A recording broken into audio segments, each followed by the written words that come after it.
Aí pessoal, isso aqui é a casa do Bel, o grande inventor aí do telefone, Alexandre Graham Bell. Ele deu uma passadinha aqui pelo Canadá.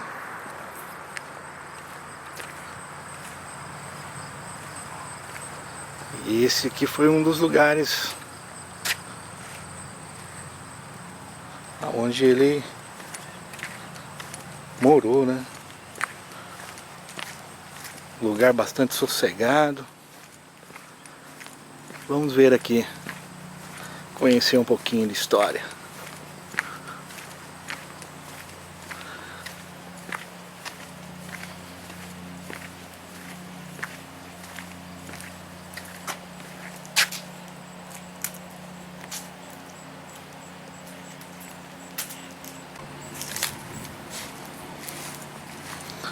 Aqui a famosa bomba d'água.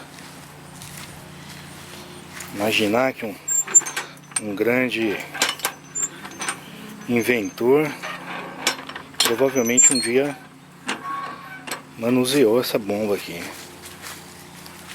Muito bacana.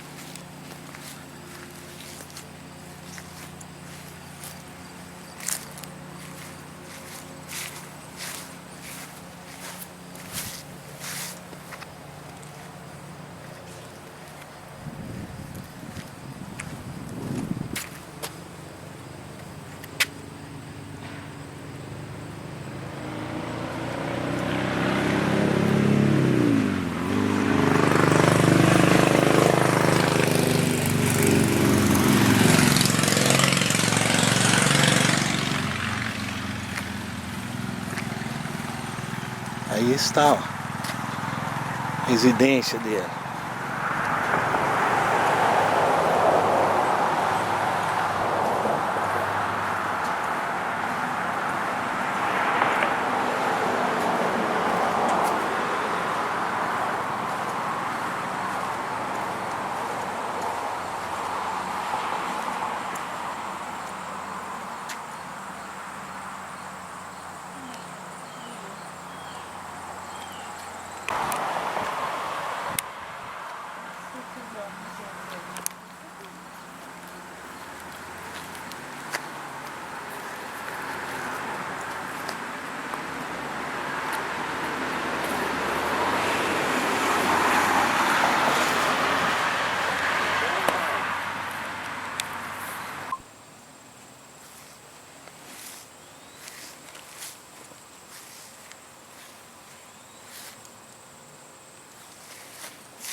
Essa é uma típica casa de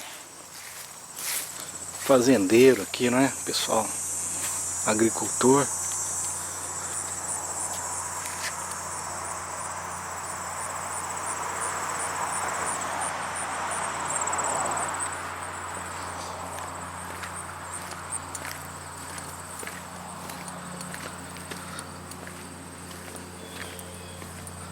Ali o famoso banheiro.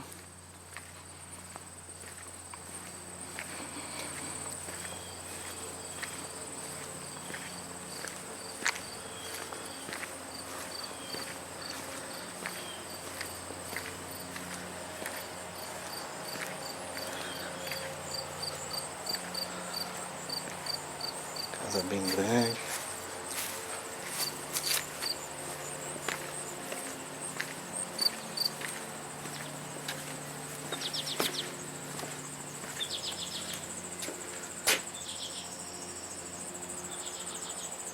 Provavelmente era a cozinha.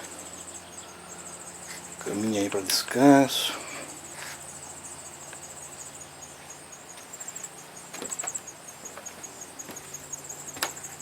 Embaixo tem o basement.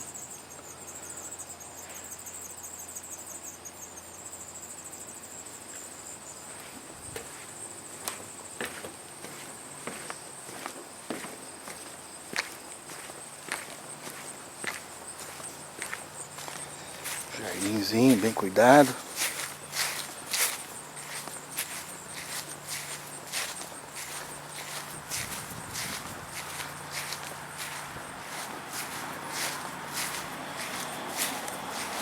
Bom, é isso aí, pessoal. Espero aí que vocês tenham curtido aí mais esse vídeo. Um abração para todos aí. Não se esqueçam aí de se inscreverem, se ainda não se inscreveram, e também de dar um joinha aí. Valeu, até mais.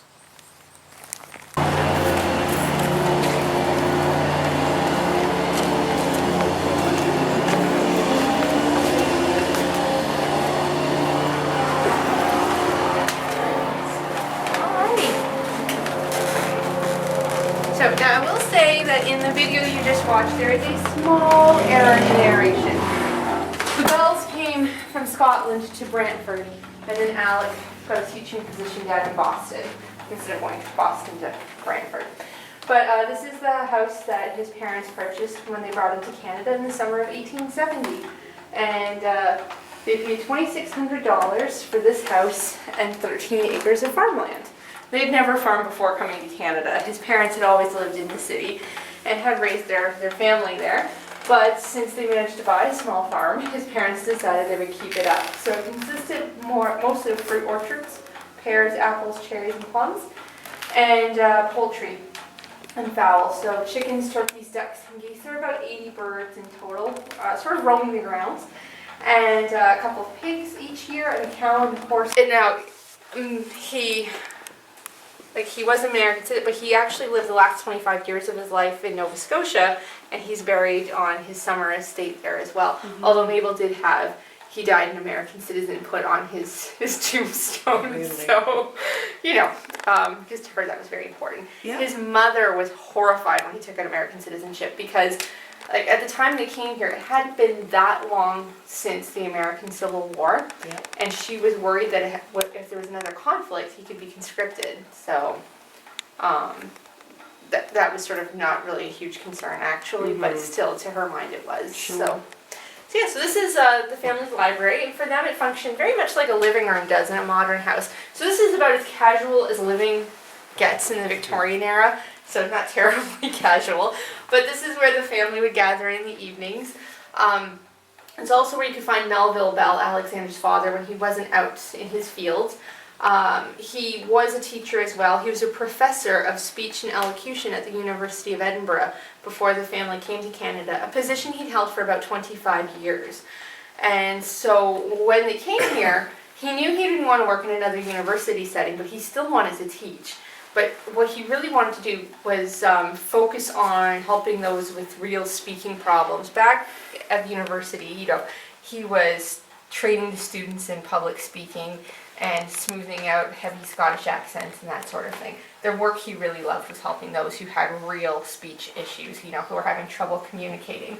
And so he did a lot of that work here in this room, working one-on-one with people from the community. He also trained other teachers in his methods too, and his methods are basically, do whatever it takes to get the student speaking clearly. So, Boston, except he simplified it and created a series of children's games and things to help make it a little more fun, since he was teaching children as young as 5. So, and quite successfully too with that.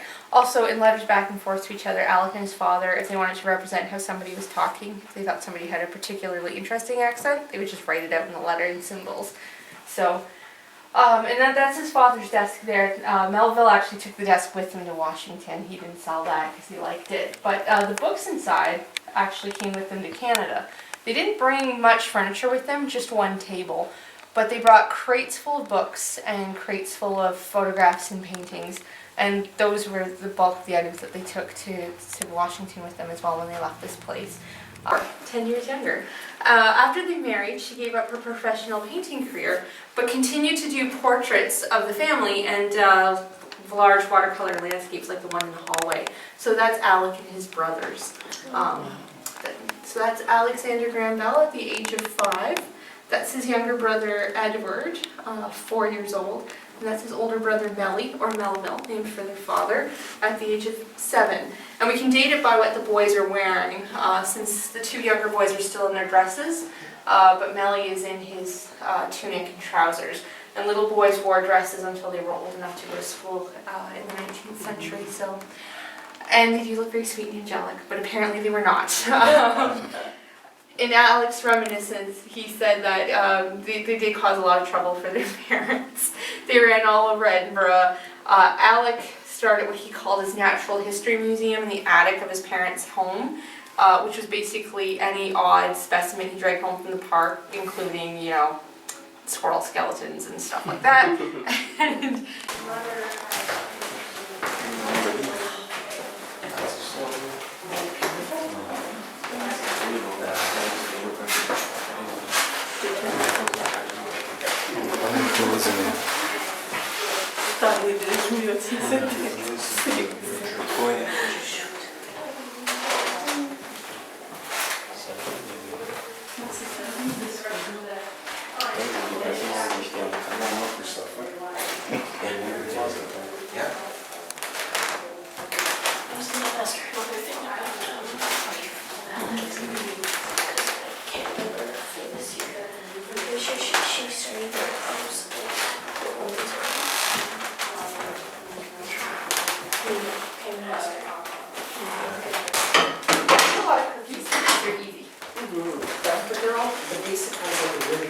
yeah.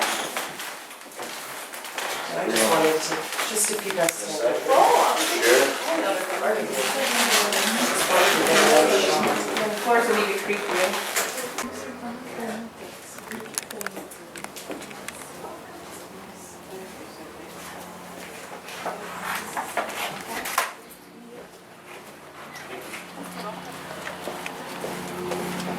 Shopping.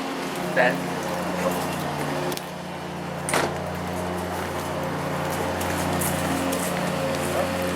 Yeah.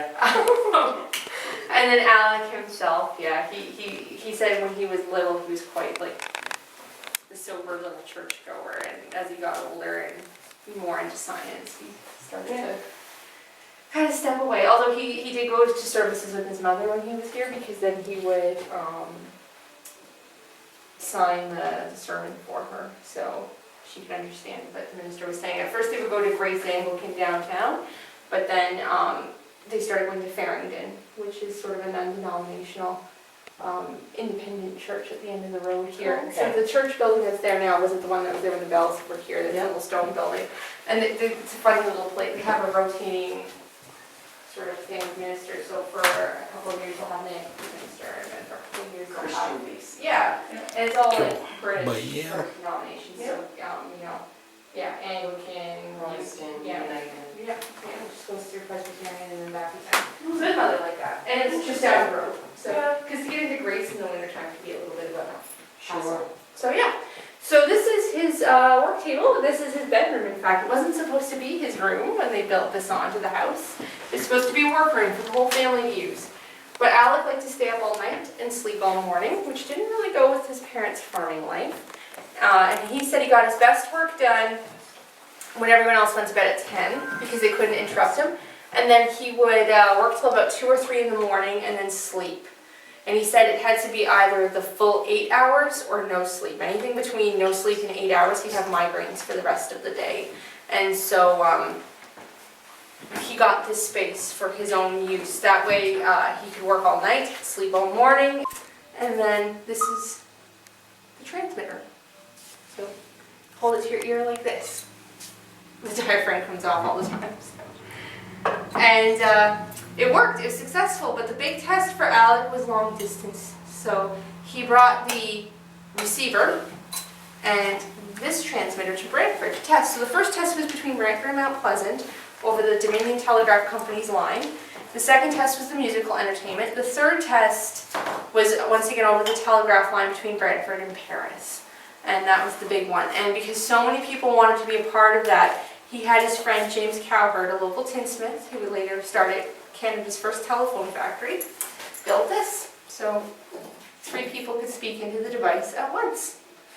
So And a test that was only supposed to take an hour ended up taking 3. Since all the telegraph clerks were involved, it didn't really matter. So that's, and then from there, everything snowballed for him. He also, at Mabel's urging, presented this telephone at the Centennial Exhibition in Philadelphia that year, the big World's Fair. That got him international media attention. He won an award at the fair, and the first major newspaper accounts of his tests were published, and he became a celebrity. He was the famous inventor of the telephone. So after that, he was too busy to return to teaching, and really too busy to return to Brantford. He, in fact, after 1877, didn't come back to Brantford until he unveiled the Bell Memorial in 1917. So, but he brought his grandchildren here to show them this is where he was living when he came up with the idea. So there's some of that silent movie footage at the end of the video. That was, where it was he and his wife. That's that birch tree they were standing in front of out there. So, yeah, any questions about his bedroom at all? Or when they lived here, you can see there's an outhouse out there. The outhouse actually would have been closer to the barn, but we put it back there so when we bring school groups in, we can say, look, this is the bathroom, what's missing, and then, oh, look, that's where they would go. That's a single piece, so this was. That's the sister-in-law. Oh, the sister. Oh, you got very nice.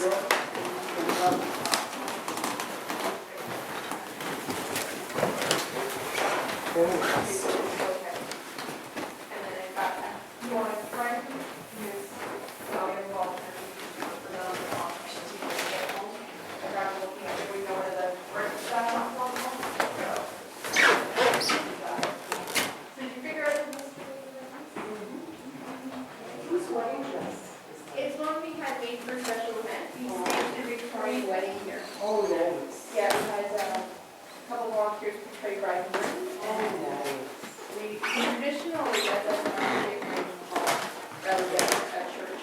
Although Carrie Bell, when she remarried, she did get married in a little it was a Methodist in Mount Pleasant. That's where her second husband's family attended. And one of Alex's cousins planned this huge fancy wedding.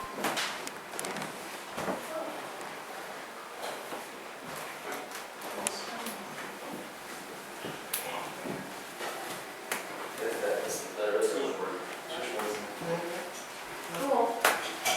Oh, nice. There, good picture.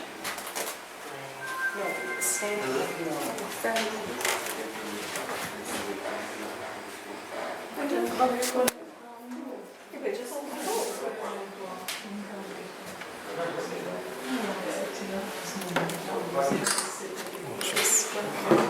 Let me just see if it's on the same side. Let Tata go with it. Yeah, we can have it. See the Tata.